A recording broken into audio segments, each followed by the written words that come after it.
어떻게 인사를 시작해야 할지 어색하네요.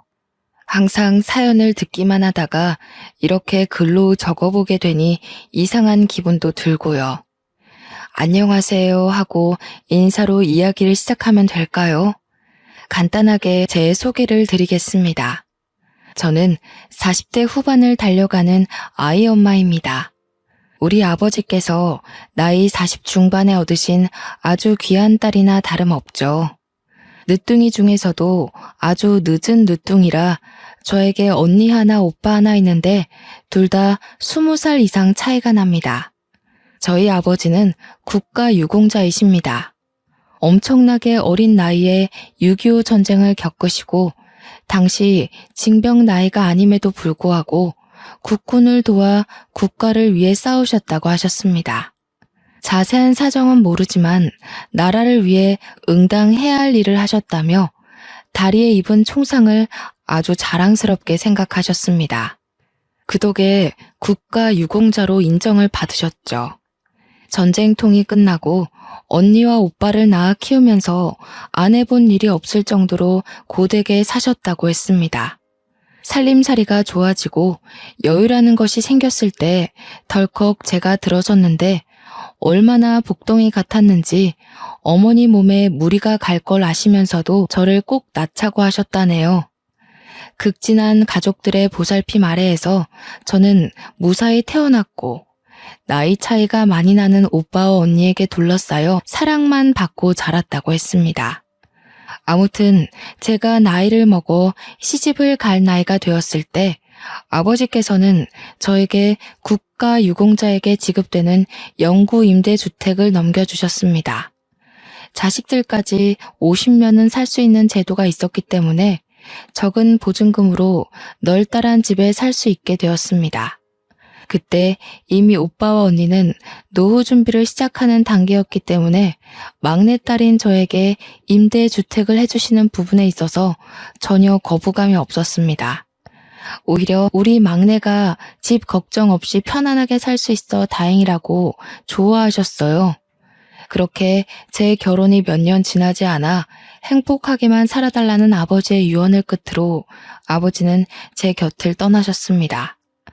어머니께서도 몇 개월 지나지 않아 저를 떠나셨죠. 우리 오빠와 언니들은 나이가 들면 당연한 수순이라 하셨지만 제 나이 고작 30대에 두 부모님을 여의니 가슴이 아팠습니다. 제가 서론이 조금 길었죠. 이제 몇 년 전 저에게 일어난 아주 황당한 사건에 대해 이야기를 해보려고 합니다. 제가 결혼을 빠르게 한 편은 아닙니다. 30대 중반에서야 남편이랑 연인 사이로 발전하게 되었거든요. 남편과는 동네에서 어릴 적부터 꽤 오랜 시간 알고 지낸 사이였습니다. 결혼 전부터 우리 부모님, 오빠와 언니 모두 제 남편의 존재를 알고 있을 만큼 친한 사이이기도 했고요. 오빠 동생 사이로 한평생을 알고 지내다가 어느 날 서로의 존재가 생각보다 깊다는 것을 깨닫고 연인이 되었습니다. 나이가 있으니 양가에서는 더 볼 것도 없다고 하루라도 빨리 결혼하기를 원했고 저희 아버지의 노안이 깊어지실 때라 저도 서둘렀습니다. 제가 남편과 결혼한 지 1년쯤 지났을 때 제 뱃속에 새 생명이 찾아왔어요. 오랜 시간 기다린 만큼 양가의 축복을 받으며 새 생명의 존재를 확인할 수 있었습니다. 그런데 제 임신과 거의 동시에 남편의 하나뿐인 남동생인 도련님이 시댁에 폭탄을 터뜨렸어요. 바로 혼전 임신을 시켰다면서 결혼을 하겠다고 한 거예요.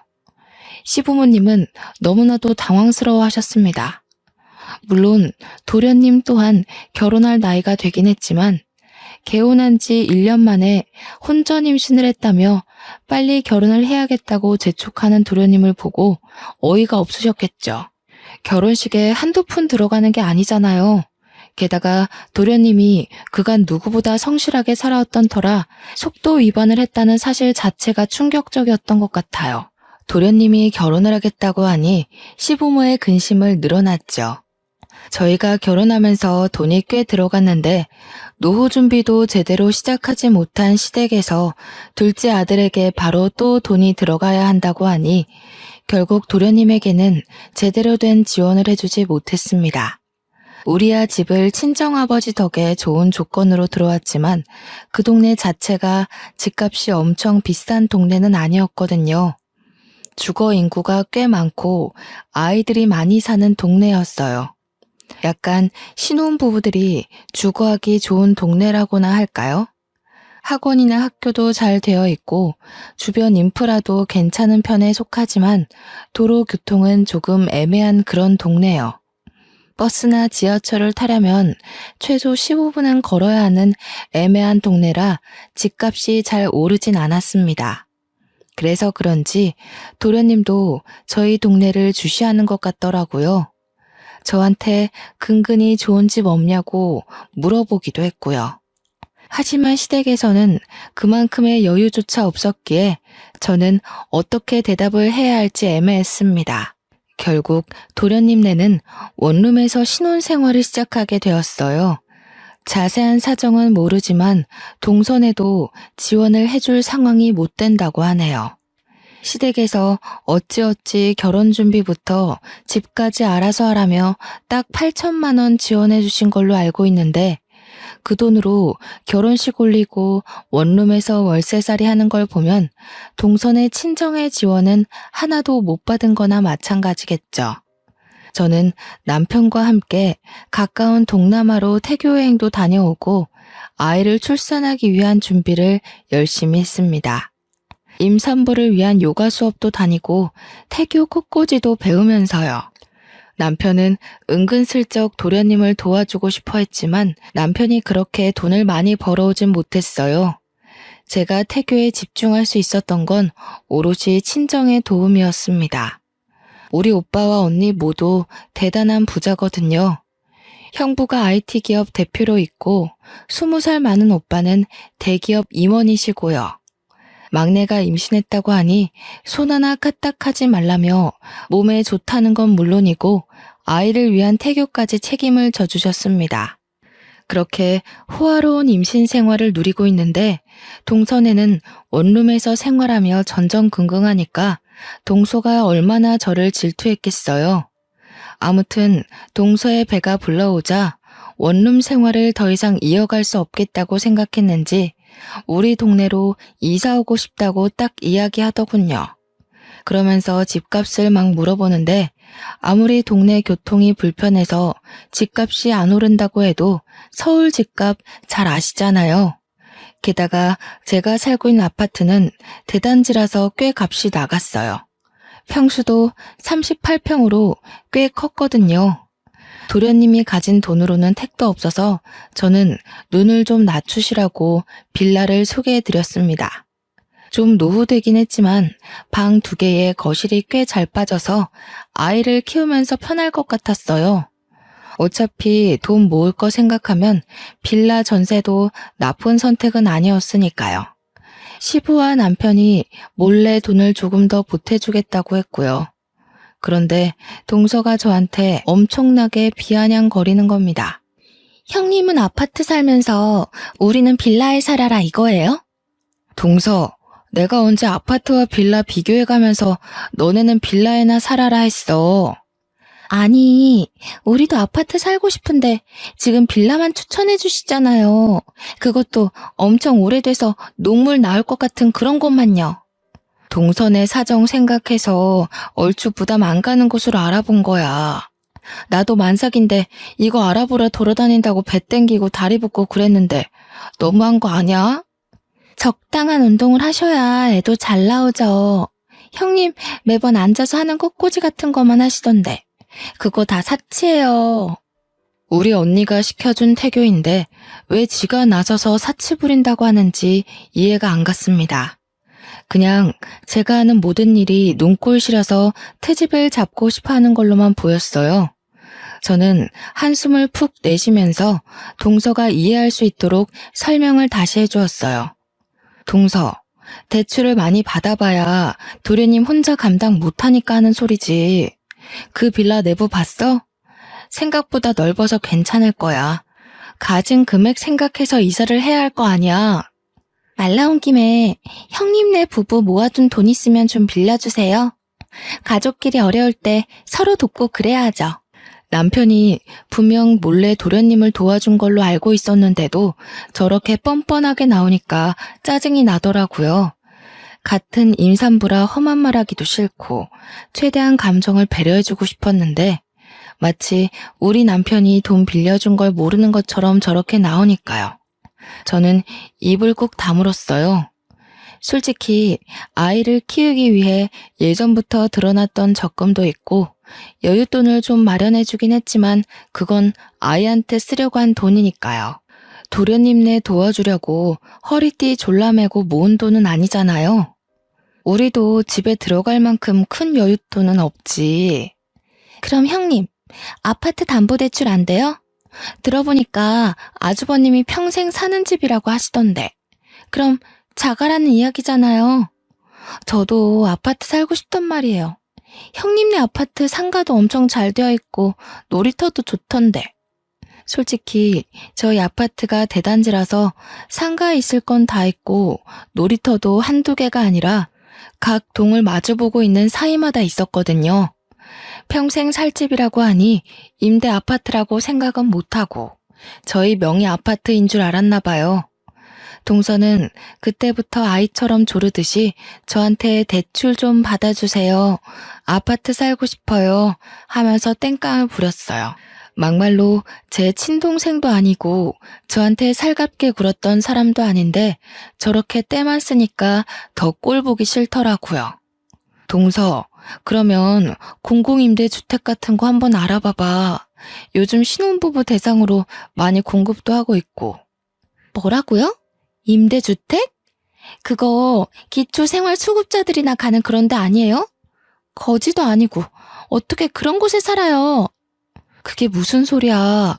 누가 임대주택 산다고 거지라고 그래? 요즘 적은 보증금에 위치도 좋고 아파트에 살 수 있고 관리비도 적어서 얼마나 인기가 많은데. 너무 구시대적 발상 아닌가요? 누가 요즘 임대주택 산다고 거지합니까? 임대주택에 사는 게 돈 버는 거라고 솔직히 알게 모르게 은근히 부러워한단 말이죠. 집값이 미쳐있는 식당에 대출받아서 덜컥 샀다가 집값 떨어지기라도 하면요. 현실적으로 임대 아파트만큼 괜찮은 주거지도 없다고 생각합니다. 아무튼 동서는 저한테 대출 좀 알아봐달라고 신신당부를 하고는 자리를 떴습니다. 당연히 저는 대출까지 받아가면서 도련님네를 도와줄 마음이 전혀 없었고요. 그 정도라면 시댁에서 해줘야지 솔직히 저희가 해줄 필요는 없지 않나요? 먼저 마음에서 우러나오는 것도 아니고. 아무튼 그렇게 우야무야 잘 넘어간 줄 알았는데 시댁 식구들 죄다 모여 밥 먹는 자리에서 동서가 또 징징거리더군요. 진짜 귀에 피 닦지가 않는 것 같은 기분이었습니다. 저도 언제까지 원룸에서 살 순 없잖아요. 이제 우리 똘똘이도 나올 건데 원룸에서 어떻게 애를 키워요? 그래, 너네 보증금 그래도 한 1억은 가지고 있지 않느냐? 전세대출 받고 해서 지방으로 내려가는 것도 나쁘지 않을 것 같은데. 둘째, 너네 회사에 지방 전출도 신청할 수 있지 않아? 아버님, 서울에서 살아야지 어떻게 지방을 내려가라고 하세요. 우리 아이 교육 생각하면 당연히 서울이죠. 저도 형님처럼 아파트에서 살고 싶단 말이에요. 얘가 무슨 다 커서 땡깡을 이리 피운담? 아파트 살고 싶으면 대출을 알아보던 다른 방법을 찾아야지. 친정에서는 못 도와준대? 시모가 기분이 상했는지 친정을 들먹이자 동서의 입이 합주기가 되더라고요. 저와 남편은 그냥 말없이 밥만 먹었어요. 제가 도와주겠다는 말이 없자 동서가 저를 흘겨보면서 시모한테 또 조르더라고요. 저도 형님처럼 아파트 살고 싶은데 솔직히 형님한테는 집 구할 때 얼마 주셨어요? 이도 입 딱 다물고 아무 소리 안 해주는 거 있죠? 예, 우리가 해주긴 뭘 해줬다고 그러니? 큰애네 집은 큰애네 친정에서 해주신 거야. 너도 큰애처럼 살고 싶으면 임대주택 알아봐. 그게 제일 편하다더라. 형님도 그렇고 어머님도 그렇고 왜 자꾸 임대주택 하시는 거예요? 그거 거지들만 사는 데 아니에요? 거지라는 표현이 나오자마자 온 가족이 동서를 바라보았어요. 동서는 뭐가 문제인지 잘 모르는 것 같았습니다. 참다 못한 남편이 동서에게 한마디 콱 쏘아주었어요. 재수씨, 말이 좀 이상하네. 우리가 거지야? 동서는 남편의 말에 의중을 곰곰이 생각하더니 눈을 크게 뜨고는 저와 남편을 번갈아가며 보았습니다. 입가에 슬며시 웃음을 짓더니 믿기지 않는다는 듯 저에게 물어보았어요. 형님네 임대 아파트예요? 한 건 잡았다는 그 표정을 얼마나 즐거웠으면 숨기지도 못했을까요? 저는 그냥 말없이 고개를 끄덕였어요. 그러더니 어머머 하면서 유난을 막 떠는 거예요. 어머머, 정말 상상도 못했네. 아파트 가졌다고 유난 떨더니 임대였어요? 동서, 내가 언제 유난을 떨었다고 그런 식으로 말을 해? 저한테 그 형편의 빌라도 감지덕지라는 식으로 말하셨잖아요. 어쩐지 대출 좀 해서 도와달라니까 임대라서 못해준 거였구나? 시부모는 큰 소리 내지 말고 밥이나 먹으라며 동서를 따끔하게 혼냈어요. 평소 같으면 주눅 들어서 징징거릴 텐데 제가 임대 아파트 산다는 게 그렇게 즐거운 일인지 내내 하면서 밥을 먹더라고요. 도련님은 저한테 안 사람이 진짜 대출 이야기를 물어봤었느냐며 사과를 하더라고요. 어차피 대출 받아줄 수도 없고 그럴 마음도 없었다고 됐다고 했습니다. 우리 도련님은 참 성실하고 착한 사람인데 어쩌다 저런 철없는 여자와 결혼까지 하게 된 건지 도련님 팔자를 스스로 꼰 거라고 밖에 할 말이 없더라고요. 물론 동서가 나이가 어려서 그런 거라고 생각하려고 했죠. 저랑도 거의 10살 차이 가까이 나니까요.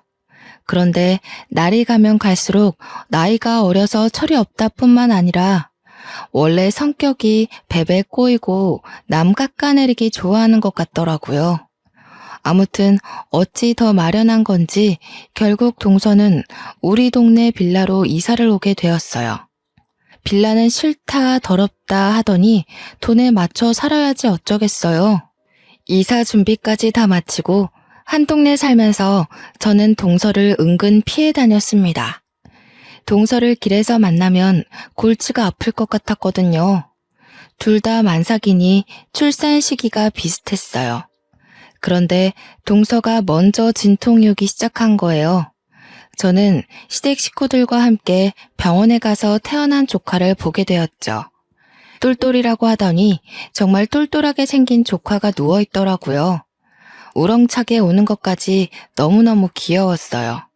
조카 선물이라고 베네 저고리에 작지만 돈봉투까지 넣어서 동서에게 선물을 했죠. 동서가 조리원을 가고 저도 딱 일주일 후에 아이를 낳았습니다. 건강한 딸이었어요. 시댁 식구들은 전부 아들 하나 딸 하나 태어나서 너무 행복하다고 하셨고요. 저희 언니와 오빠는 아이 낳느라 고생했다며 강남에 정말 유명한 산후조리원으로 보내주셨습니다. 동서는 동네에서 좀 큰 산후조리원에서 조리를 했거든요.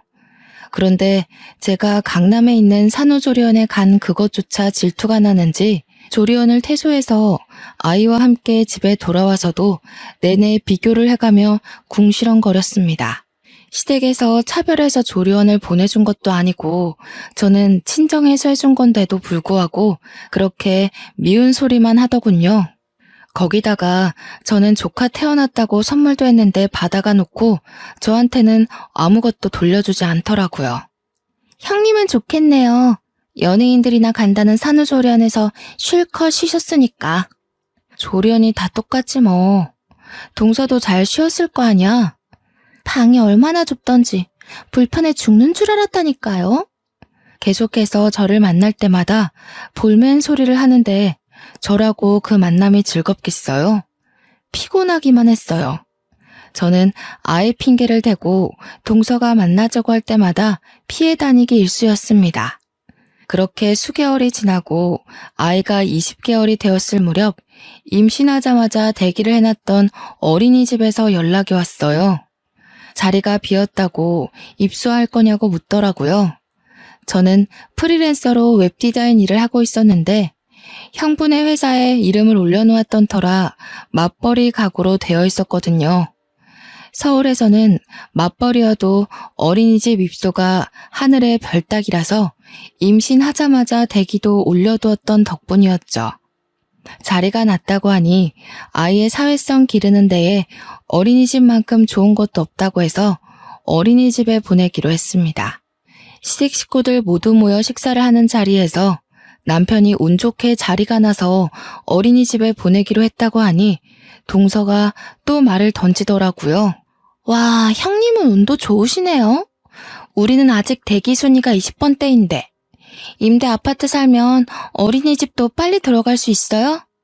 일부러 임대 아파트를 강조하며 말을 하는데 그 주둥이를 확 때리고 싶었습니다. 동서는 전업주부거든요. 외벌이니까 당연히 순위가 꼴찌이죠. 집에서 충분히 애를 돌볼 수 있는 입장이니까요. 그걸 뻔히 알면서도 임대 아파트 들먹이면서 말하니까 너무나도 기분이 나빴습니다. 역시 임대 아파트 살면 맞벌이를 해야 하니까 나라에서도 이해를 해주는 건가? 맞아요, 형님. 원래 힘든 사람들한테 복지가 제대로 가야 한다던데 형님네가 딱 그건가 보다. 그러면서 웃어대는데 도대체 누가 누굴 거지 취급하는 건지 모르겠더라고요. 듣다 못한 시부가 동서한테 경거망동한 행동하지 말라고 경고를 주었어요. 그런데도 동서는 날이라도 잡은 건지 그동안 제가 동서를 피해 다닌 시간만큼 오늘 전부 쏟아부으려고 하는 건지 말을 이어가더라고요. 육아수당이나 아동수당도 혹시 임대 살면 더 줘요? 나도 임대 들어갈까? 아니, 임대 아파트는 뭐 저 들어갈게요 하면 들어갈 수 있는 줄 알더라고요. 동서네가 살고 있는 빌라 전세에 비하면 우리 집은 궁궐인데 말이죠. 시댁 모임 있을 때마다 저렇게 대놓고 까내리는 것도 불편했는데 남편은 꾹 참더라고요. 저한테 그냥 무시하라고 배알이 꼴려서 저러는 거라고 그러면서 한숨을 푹 내쉬었어요. 동서가 집에서도 돈도 안 벌어오고 놀고 먹고 지내면서도 살림에는 신경 하나도 안 쓰고 산다고 도련님 보고 투잡디라고 난리를 부린답니다. 언제까지 빌라에 살거나 아파트로 이사 가자고 때만 써대고 도련님이 신경쇠약에 걸릴 것 같다고 남편에게 신세한탄을 했대요. 그런 관계가 몇 년이 지속이 되니 도련님이라고 동서가 곱게 보이겠어요. 결국 뒤늦게 어린이집에 다니게 된 조카는 확실히 또래에 비해 사회성이 떨어지더라고요. 그렇게 또 몇 년이 지나고 유치원에 입학할 나이가 되었어요. 운 좋게 병설 유치원에 합격이 되어서 저는 따로 준비할 것 없이 병설 유치원을 보내기로 했죠. 서울에서 병설에 보내려면 3대가 덕을 쌓아야 한다는 말이 있던데 우리 아버지 덕인가 싶기도 했습니다. 남편과 저는 유치원 입학 날만 손꼽아 기다렸어요. 그런데 하늘도 무심하시지. 저를 못 잡아먹어서 안달난 동서는 유치원에 죄다 떨어진 거예요. 당장 어린이집을 보내자니 친구들은 죄다 유치원에 가고 자존심이 엄청 상했겠죠. 동서는 시댁에 가서 엄청나게 징징거리기 시작했습니다. 유치원에 못 보내면 어린이집을 보내야 하는데 수준 떨어지는 거 아니냐면서 영어 유치원을 보내야 할까요? 하고 은근슬쩍 돈 달라고 하더라고요. 그러면서 저에게는 임대 아파트라 그런지 유치원도 딱 병설로 붙는다고 나라에서 너무 편히 봐준다고 한숨만 나오더라고요. 남편에게 이야기하니까 노발대발하면서 도대체 임대 아파트 사는 걸로 왜 난리를 치는지 모르겠다고 했어요. 저라고 알겠나요? 그냥 쓰잘데기 없는 질투지요 뭐. 결국 시댁에서 일이 터지고 말았습니다. 동서가 어김없이 임대하면서 유치원 떨어진 거에 대해 속상함을 토로하고 있었어요. 그러다가 시부에게 영어 유치원을 보내고 싶다고 조르고 있더라고요. 형님네는 임대 살아서 병설도 턱턱 붙는데 우리 애는 어떡해요? 영어 유치원이라도 보내야 하지 않겠어요? 월 150만 원이라는데 좀 도와주세요. 원래 돈 있는 할아버지가 손주한테 팍팍 써야 애 기도 살고 그러죠. 시부도 어이가 없었어요. 월 150만 원이 누구네 집 개 이름이냐고 하면서 동서를 나무랐습니다. 남편도 자꾸 임대 하지 말라고 한 소리 하자 동서가 어차피 다 우리 세금으로 먹고 사는 거 아니냐고 덧붙이더군요. 저는 뒷목 잡고 쓰러지는 줄 알았습니다. 제가 웹디자인 일을 하면서 형부네 회사에서 이름을 올려두고 있다고 했잖아요. 4대 보험 혜택도 받고 하느라 간간히 일 도와드리면서 혜택을 받고 있는 거였는데 형부가 월급도 주시거든요. 한 달에 2주일 정도 재택에서 근무하는데 돈 한 푼 안 주고 어떻게 부려먹냐면서요. 저랑 남편이 벌어오는 돈만 따지면 한 달에 600만 원 정도 돼요. 그렇게 버는 저희도 월 150만 원이 부담돼서 영어 유치원은 생각도 안 했는데 동선에는 심지어 외벌이잖아요. 도련님 혼자 월 300만 원 조금 넘게 벌어오는데 월급의 반을 유치원비로 쓰면 생활은 어떻게 하겠어요?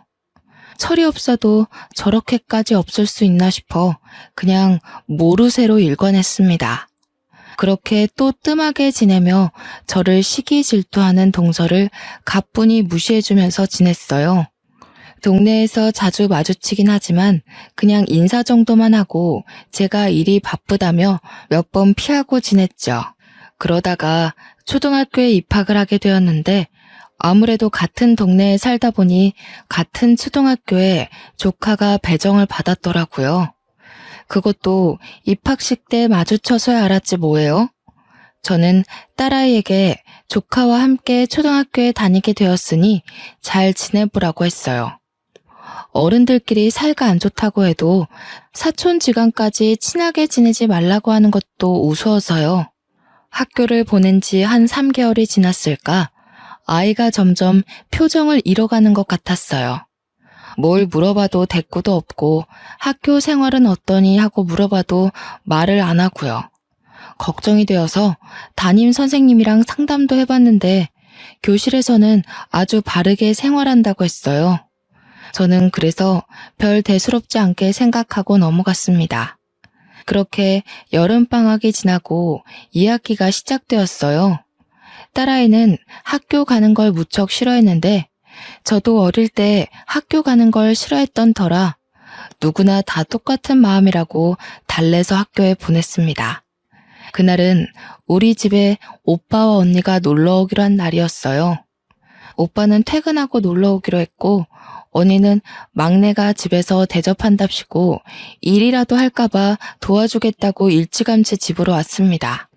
언니가 우리 딸을 조금이라도 빨리 보고 싶다고 재촉하는 바람에 언니와 함께 학교 앞으로 하교하는 딸을 마중 갔어요. 그런데 교문을 나오는 딸이 엉엉 울고 있는 거예요.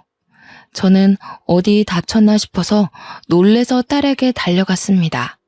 무슨 일이냐고 소리치면서 달려갔는데 뒤에서 조카 녀석이 우리 딸한테 달려오더니 제 얼굴은 보지도 못했는지 코를 콱 막는 신용을 하더라고요. 어우 냄새, 거지 냄새. 이러면서 달려가는 거 아니겠어요? 옆에서 아이를 달래던 우리 언니도 놀래서 저놈은 누구니 하고 되묻고 저는 조카가 우리 딸에게 거지 냄새라는 말을 했다는 사실에 너무 큰 충격을 받았어요. 우리 애는 더 큰 소리로 엉엉 울었고요. 저는 일단 아이를 데리고 집으로 돌아와서 자세한 이야기를 듣기로 했어요. 딸아이는 한참을 울다가 조금 진정이 되었는지 그제서야 이야기를 하기 시작했습니다.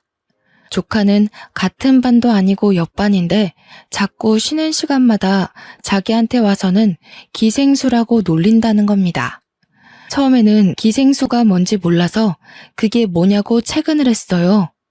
기생수가 뭐냐면 기초생활수급자의 줄임말이야. 딸은 또 서러운지 눈물을 뚝뚝 흘려댔습니다. 우리 언니는 뒷목을 잡고 쓰러지는 신용을 했어요. 저도 너무 충격받아서 입을 떡 벌렸고요. 사촌이 자꾸 나한테 임대 아파트에 산다면서 기생수라고 놀려. 그리고 거지 냄새 난다고 저리 가라고 막 밀치고. 저는 눈이 돌아가는 것 같았습니다. 도저히 화를 참을 수가 없어서 동서에게 전화를 걸었어요. 솔직히 초등학교 1학년 학생이 알아봐야 얼마나 알겠어요? 다 동서가 주입해놔서 그걸 놀림거리로 삼는 거 아니겠어요? 저는 분노해서 눈물이 쏟아질 것 같았어요. 한참 동안 통화 연결이 되지 않다가 동서가 전화를 딱 받더라고요. 여보세요 하는 동서의 목소리가 들리자마자 너무 화딱지가 나서 동서에게 마구마구 쏘아댔습니다. 동서, 조카가 우리 아이한테 거지 냄새 난다고 기생수라고 놀려댄다는데 동서가 바로 잡아야 하는 거 아니야?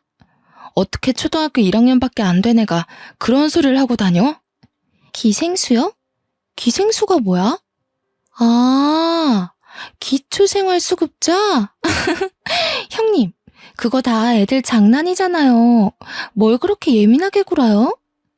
장난? 지금 말 다 했어? 솔직히 임대 아파트 살면 다 그렇게 무시받는 거라니까요. 인식이 그렇잖아요, 인식이. 돈 없고 가난하고 못 먹고 사는 애들이 들어가는 집. 제가 뭐 틀린 말 했나요?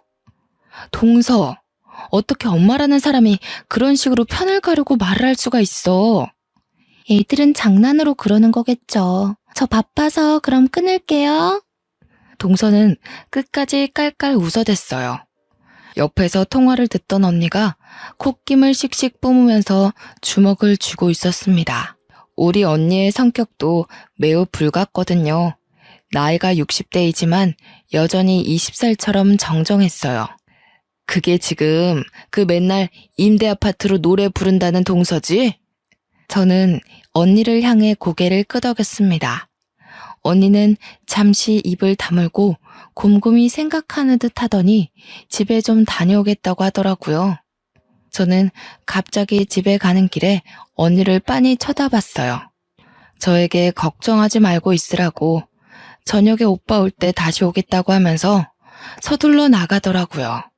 친정 식구들이 모이기로 한 날이라서 그런지 남편도 일찍 퇴근을 했어요. 남편이 퇴근한 지 얼마 되지 않아 오빠도 도착했고 언니는 형부와 함께 왔습니다. 오빠가 그럴 줄 알았으면 자기도 와이프랑 같이 오는 건데 실수했다며 분위기를 올리려고 웃더라고요. 그런데 언니의 표정이 완전히 살벌했어요. 그리고 언니와 함께 온 형부의 표정도 엄청나게 비장했고요. 오빠만 이게 무슨 분위기인가 싶어서 어리둥절했습니다. 우리 형부 말했다시피 IT 전공해서 지금 국내에서 누구나 쓴다는 생활 어플을 개발한 사업가예요. 하는 것마다 손대는 것마다 대박이 나서 어플 대표 마스코트로 캐릭터 사업까지 확장한 어마어마한 사업가요. 언니도 그래서 돈 걱정 없이 서초동에서 제일 비싸다는 주상 복합 펜트하우스에 살고 있거든요. 그런 언니가 저한테 선포하듯 이야기를 했어요. 예, 내가 너네 형부랑 이야기 다 끝냈다. 너네 우리 집으로 이사 와라. 나랑 네 형부가 여기서 살 거니까. 언니가 큰 소리로 이야기하자 저와 남편 그리고 우리 오빠까지 모두 놀라고 말았습니다. 그 집이 얼마짜리 집인지 상상이나 되세요? 무려 80억이나 하는 집이거든요. 오빠는 언니에게 뭘 잘못 먹었냐고 되묻는데 언니가 오빠에게 조용히 하라면서 말을 하더라고요. 우리 막내가 그 또라이 같은 동서인지 뭔지한테 임대 아파트 산다고 무시받는 것도 열이 받거든? 근데 어떻게 우리 귀여운 조카한테 거지 냄새가 나니 기생순이 뭐니 하면서 상처를 줄 수 있어? 임대 아파트 산다고 기초생활수급자란다. 오빠는 처음 듣는 이야기여서 그런지 눈을 크게 뜨고 이게 다 사실이냐고 되물었어요. 저와 남편은 어안이 벙벙한 상태여서 맞다고 고개를 끄덕였죠.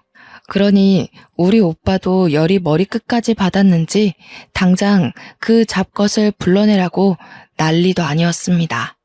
누가 보면 우리 언니 오빠가 제 부모님인 줄 알겠더라고요. 내가 다른 건 몰라도 우리 막내만큼은 업어 키운 사람이야. 이런 취급받는 건 막내뿐만 아니라 우리 집안을 무시하는 거지. 절대로 용납하고 묵인하면 안 돼. 그러더니 당장 짐 싸라고 짐 바꾸자고 했어요. 남편은 언니에게 처형네 집 짐도 많을 텐데 이 좁은 집에서 어찌 사시겠냐고 말렸습니다. 그러자 형부가 남편에게 걱정하지 말라고 자식들 다 키워서 독립도 시켰고 이제 큰 집은 너무 심심하고 조용해서 못 살겠다고 하더라고요. 시세 차이만 해도 20배는 날 것 같은데 무슨 소리냐고 저도 언니를 말렸죠. 그러자 언니가 시세 차이가 뭐가 중요하냐면서 콧방귀를 팽 끼더라고요. 어차피 명의 바꾸자는 거 아니니까 김칫국 마시지 말라고. 저한테 여유 있게 농담도 던졌어요. 저제도 서초동 한복판에서 강남 학군 즐기면서 살아봐. 기생충이니 기생순이 그딴 소리 하는 것들 확 밟아주라고. 나도 서초동 거기 길 막혀서 운전하기도 힘들었고 여기서 사는 게 더 좋겠다고 생각해. 그리고 장인어른께서 물려주신 집이잖아. 그래, 맞다. 그 말 틀린 거 하나 없다. 애 교육시킨다고 생각하고 강남 학군에서 학교도 보내고 학원도 보내고 해. 아이 교육에 환경이 얼마나 중요한지 알지? 돈 걱정은 하지 말고. 친정 가족들이 모두 든든하게 제 편을 들어주니 눈물이 날 것 같았어요. 남편은 염치 없지만 그렇게까지 생각해 주신다면 이사를 가야겠다고 하더군요. 오빠가 잘 생각했다면서 가전도 가구도 싹 바꿔주시겠다는 거예요. 우리 오빠가 대기업 임직원으로 있는데 계열사 업체들 전부 직원 할인 받아서 바꿔줄 수 있다고 하시면서요. 이 정도로 생각해 주는데 제가 언제까지고 자존심만 부리면서 됐다고 하기도 뭐하고, 그리고 무엇보다 동서에게 복수해주고 싶은 마음이 커서 알겠다고 했습니다. 그날 저녁 기쁜 마음으로 저녁 식사를 마치고 정말 일주일 만에 저와 언니는 집을 바꿨어요. 시댁에는 사정을 설명드렸는데 동서네에게는 일부러 말을 안 했습니다. 딸도 전학을 보냈어요. 정말 학구열이 장난 아닌 동네더라고요. 초등학교 1학년인데도 종합학원을 줄줄이 다니고 있었어요. 저도 이왕 이사 온 거 무리해서라도 공부를 시켜야겠다고 생각했는데 언니가 구세주처럼 나타났습니다. 언니랑 오래 알고 지낸 친구가 서초동에서 엄청나게 큰 종합학원을 운영하는 원장이라는 거예요. 완전 할인받아서 정규반도 등록하게 되었어요. 또 학원 입장 입김이 장난 아니잖아요. 미리 언지를 해놓은 탓인지 우리 딸이 그 대단지에 가장 좋은 펜트하우스 산다는 소문이 학원에서 학교로 소문이 쩍 퍼진 거예요. 동네 학부모들부터 시작해서 반 친구들까지 우리 딸에게 잘해주더라고요. 이래서 정말 돈이 무서운 거구나 싶었습니다. 우리 딸이 서서히 새 학교에 적응해 나갈 무렵 동서에게 연락이 왔어요. 드디어 올 게 왔구나 하는 생각이 들었죠. 동서는 요즘 조카가 아프냐, 왜 학교를 안 나오냐고 물어보았고 저는 대답하지 않고 주말에 시댁 식구들과 함께하는 저녁 식사에 올 거냐고 물어봤습니다. 그랬더니 오겠다고 하길래 알겠다고 했어요. 저는 시부모님에게 집들이도 할 겸 저희 집으로 오시라고 했습니다. 동서에게는 말을 하지 않았고 도련님에게 주스만 드렸어요. 딸아이에게도 조카에게 당당해지라고 말을 해두었죠. 시부모님이 먼저 도착해서 집 구경을 하시는데 동선애가 왔더라고요. 조카 녀석이 현관문을 열고 들어오면서부터 우리 딸아이를 보고는 기생수, 거지 냄새 이러는 거예요. 동서는 그런 조카의 입을 황급히 막았지만 이미 시부모님은 다 들어버린 뒤였죠. 기생수의 거지 냄새라니 뭔 소리냐? 아니야, 아버님. 예, 엄마가 그런 소리 하지 말랬지. 아니, 엄마가 쟤한테 기생수라고 부르라고 시켰잖아. 학교에서 볼 때마다 냄새 난다고 하라고. 동서가 시킨 거였어? 우리 임대 아파트 산다고 기초생활수급자라고 부르라고 시킨 거야? 이미 시부모님도 저희에게 설명을 들어서 다 알고 계셨지만 모르는 척 하시면서 엄청 놀란 듯이 동서를 나무랐어요. 정말 그런 소리를 하고 다닌 게야? 하면서 사방팔방에서 동서를 공격해대니 무척 당황한 것 같더라고요. 아니, 제가 틀린 말 한 것도 아니잖아요. 남의 집에 초대해놓고 임대 아파트 살면서 이건 또 무슨 허세예요? 하루 빌린 집이에요? 주제 파악 좀 하고 살아. 고작 2억짜리 전세 빌라에 대출 끼고 새들어 살면서 누구 보고 기생수라는 거야. 어머머, 이제서야 본색을 드러내시네. 그래도 우리 집은 임대는 아니거든요. 시부모님도 열이 받았는지 동서에게 막 뭐라고 하시고 도련님도 경멸 어린 시선으로 동서를 바라보았어요. 조카만 동서 다리에 딱 매달려서 울먹거리고 있었습니다. 동서, 계속 기생수 하지 마. 지금 동서가 와 있는 이 펜트하우스 이제 우리 집이거든? 여기로 이사와서 집들이 하려고 부른 거야. 집값 레벨로만 따지면 동선에는 우리한테 비비지도 못하지. 누가 누구 보고 기생수래? 이 집으로 이사 오셨다고요? 어떡해요? 여기도 임대예요? 펜트하우스인데? 임대는 무슨? 우리 친정에서 해주셨어. 애 교육도 제대로 시키라고. 동선에도 친정에다가 해달라고 하면 되겠다. 제가 친정 이야기를 꺼내자 동선은 다시 입을 꾹 다물었어요.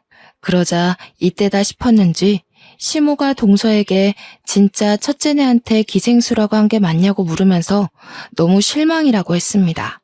안 그래도 너네 전세 계약 끝나간 데서 집 좀 어떻게 도와줘 보려고 했는데 꼴도 보기 싫다. 앞으로는 알아서들 잘 살고 얼굴도 보지 말자. 어떻게 가족한테 그런 말을 할 수 있니? 동서는 무척 당황해했고 시모는 그런 동서를 무시하고 저에게 미안하다 재차 사과했습니다. 밥맛도 떨어진다고 같은 밥상에서 밥도 먹기 싫다고 하시면서요. 동서는 이런 분위기가 너무나도 수치스러웠는지 도련님도 버리고 애만 데리고 집을 뛰쳐나왔습니다. 그제서야 도련님도 저한테 너무 면목 없다고 여러 번 사과했고요. 솔직히 그 사과 받아주고 싶지 않아서 대꾸도 안 했지만요. 동선애가 사라지고 시부모님은 그제서야 너무나도 잘했다고 이렇게나 마음고생할 일이 생길 줄 몰랐다고 하셨어요. 그렇게 제가 차린 집들이 음식까지 다 드시고서야 정말 잘했다, 사돈댁에 감사하다고 꼭 전해달라고 하시며 집으로 돌아가셨습니다. 사이다 복수 제대로 하고 나서 언니와 오빠에게도 제대로 자랑했네요. 언니가 그래도 애 교육을 위해 살아보라고 한 건 진심이라고 더 살라며 배려해줘서 애가 학교 다닐 동안은 이 호화로운 집에서 지낼 것 같네요. 그러면 여기까지 동서를 혼쭐 낸 제 이야기는 끝입니다. 다들 어땠나요? 요즘 돈 때문에 사람 무시당하는 건 일도 아니라던데. 어린 동서가 저런 식으로 자식 교육 시키는 걸 보면 우리 아이들의 미래가 너무나도 걱정되더라고요. 엇나가는 아이들을 바로 잡아주는 게 부모의 역할인데 벌써부터 못된 말만 가르치고. 그래도 여기에 지난 이야기를 써보니 참 속이 시원합니다. 요즘 다시 쌀쌀해지는 나이에 감기 조심하시고 다들 행복하셨으면 좋겠습니다. 귀한 시간 내서 제 이야기 들어주셔서 감사합니다.